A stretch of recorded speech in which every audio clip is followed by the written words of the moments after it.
everybody. Welcome to another beautiful day here on Mother Earth. You know, I woke up this morning like I do every morning, and I gave thanks to the Creator for another beautiful day and another chance to do it all over again. And each night I go to bed and I thank Mother Earth for all that she provided for me. And I tell the Creator that if I have a chance to come the next day, that I will do my very best. So here I am to do my very best today. So I made some notes so that I'll keep on track here. So my name is Kimspirational, and very often I am led to have conversations about Mother Earth and also conversations with Mother Earth. So I thought it would be good to talk about Mother Earth and what are our common threads with her. So, you know, we have many desires that are very similar to Mother Earth. If you think about it, we wouldn't actually survive without Mother Earth. And some of the common threads that we have with her, if you link it together, would be things like clean food, water, air, communications, giving and receiving, affection, and especially flow. So if we were to break it down and look at it, just water itself, if you think about water, we as humans are actually 70% water, and Mother Earth is 71% water. But the difference is, on the inside we are 70% water, and she's on the outside. And if you were to look at the oceans and you were to compare the salt content in the oceans to our blood, it is actually a similar percentage. So when we look at the body and we look at Mother Earth, we have so many things that are in common that it's absolutely incredible. But like I said, she links us with communication. So we as humans, we need to be communicating. It's a need that we have. And Mother Earth is always looking for communication. So Mother Earth communicates with the plants, with the trees, and she would like communication with us. So when she's communicating with the plants, the trees, for example, in the spring know to come out, all the leaves come out at the same time. And in the fall, the leaves know to drop usually around the same time. And one tree will drop a lot of leaves at one given time. It's a communication that's happening between the earth and her children, right? Which would be what she's raising, her plants and animals. And if you look at the animals as well, there's communication happening with the animals all the time. So I was in Thailand where the tsunami had hit, and I was there 5 years to the day before. But it was so interesting later when I communicated with people from the Phuket area in Thailand, and they were talking about how the animals all knew. Mother Earth communicated with them, and the animals knew to actually leave the area. And I thought that was so fascinating because they were not affected, and they went to higher lands. And you know, I'm sure that if we as humans had been connecting at that time, many of the people would have actually listened, and they would have seen what was happening. So giving and receiving is one of the things that Mother Earth and us have as common threads, as a common thread. We are constantly giving energy, and we're constantly receiving. So even if we look at just the air we wouldn't have without Mother Earth. It's her plants and her trees that spit out the oxygen that we're breathing right now, and it's our breath that's feeding them. And so that's a beautiful thing, and something that we really should think about more. So it's like I guess you call it like a symbiotic cycle. So when we look at other things like I was thinking yesterday, like so many things that I could talk about, but I was thinking like of an etheric aspect that we're connected to her. Like if you were to cut off somebody's leg and then do reflexology on that person, and you were doing reflexology in the air, patients for reflexologists have noted that even though they were working the foot in the air, they could actually feel their foot being worked on. They could feel energy going up their leg, and they felt it the same, if not more, than the other foot. So I've had students before take plants, just carnations that we took from a store, and we touch the bottom of the plant, and it's amazing because plants still have an etheric root. For those that are sensitive to energy with their hands, you can, and those that are not, were freaked out because they could actually still feel the roots. So even though we take plants from the land, the plant does not leave the land. You know, when a leaf falls from a tree, it is not separate from the tree. It goes in the water, it floats, and it goes away, but it is never separate from the tree. It is always one with the tree in which it came from. So all plants that we have, even the food that we're eating, if we're eating in a natural way, that food is still connected to Mother Earth. It still is rooted to Mother Earth. And if we were to connect with it in a good way, then we would be connecting with Mother Earth more.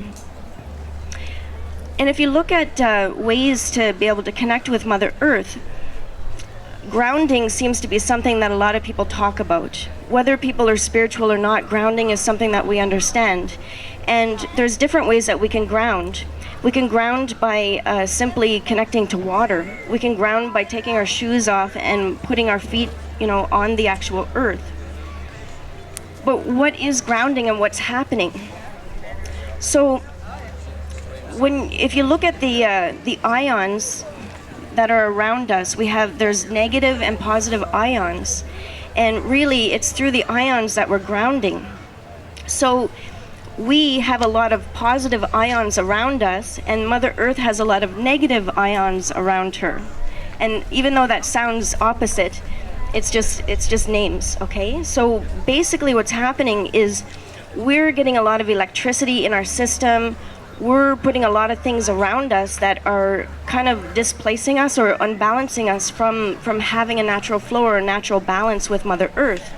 So when we connect to Mother Earth and we allow some of these negative ions to re-enter our system, it's balancing us. So this is one way to connect with her. And how do we do that? Where are the ions? So just by being here today, being near the beach, being out in the fresh air, we're connecting to the proper ions that we need to balance ourselves. And then after being here, we'll feel better in the evening.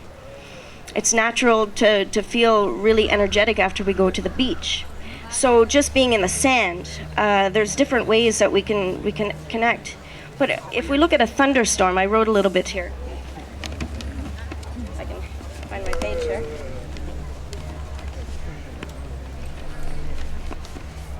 Yeah. Okay. So a thunderstorm. So even before a thunderstorm, positive ions or negative ions in the air are reaching their peak. So once the storm hits the air, it produces electrical charges in the atmosphere, and then the rain falls. And this results in oxygen-rich outbursts with negative ions. So the rush of negative ions helps neutralize and balance the positive ions, and this is where you feel the sensation of calm and clarity in the air.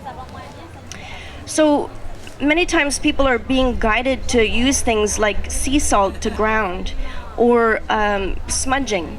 So if we look at it and we think, what is the salt doing? Or when we're smudging, which is taking sage and burning it and clearing our auras, what it's doing is it's taking the over amount of positive ions that are in our system, and it's adding the negative ions to us to be able to balance us, and that's what's actually clearing our aura at the time. So sea salt is doing the exact same thing. When we get in the water, if we get in the sea, or if we put sea salt or Himalayan salt in our bath water, it's balancing that. So there are many, many ways that we can connect to Mother Earth, and many ways that we can honor her.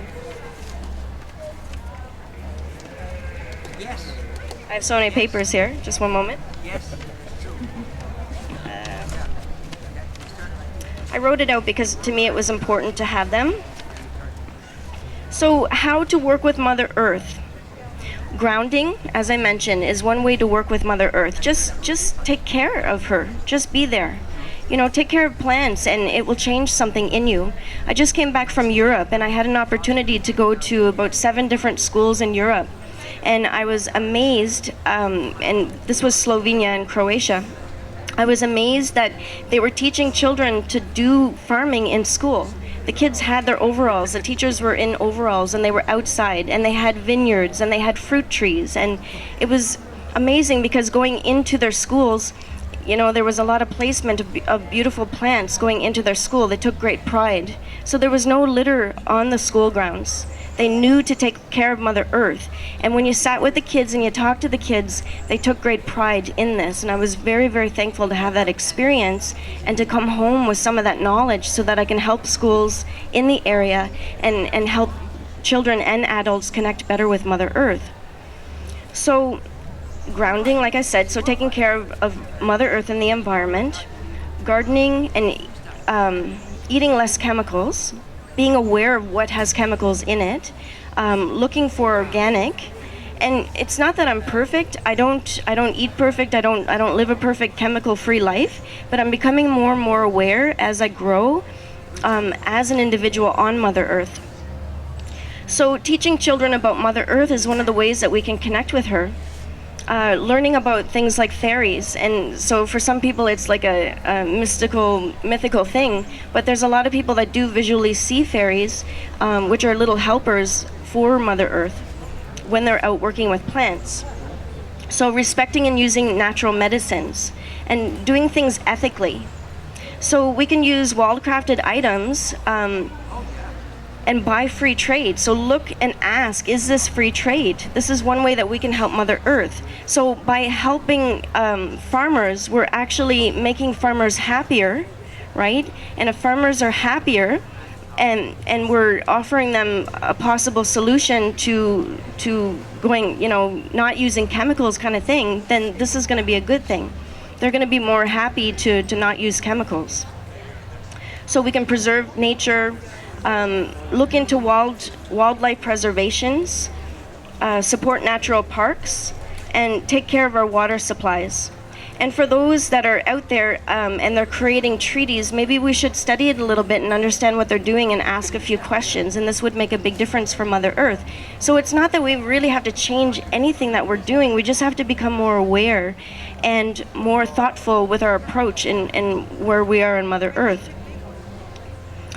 When I lived in Africa and I was teaching orphans there, and I had an opportunity to go around the community in Uganda, and there was I guess you would call him a shaman there, that had a different name for it. But one of the things that he showed me I thought was really fascinating was that he would take medicine that he would give to the people to make into a tea. But what he would do is he would pack the medicine with mud. So it preserved the medicine, but also what he was doing was he would get them to boil it, and the mud would connect with the water, right? And this is like putting all the ions, it's everything that I was saying, it was all interconnected. But what would happen is the mud would go down to the bottom of the pot, and the medicine would go up to the top.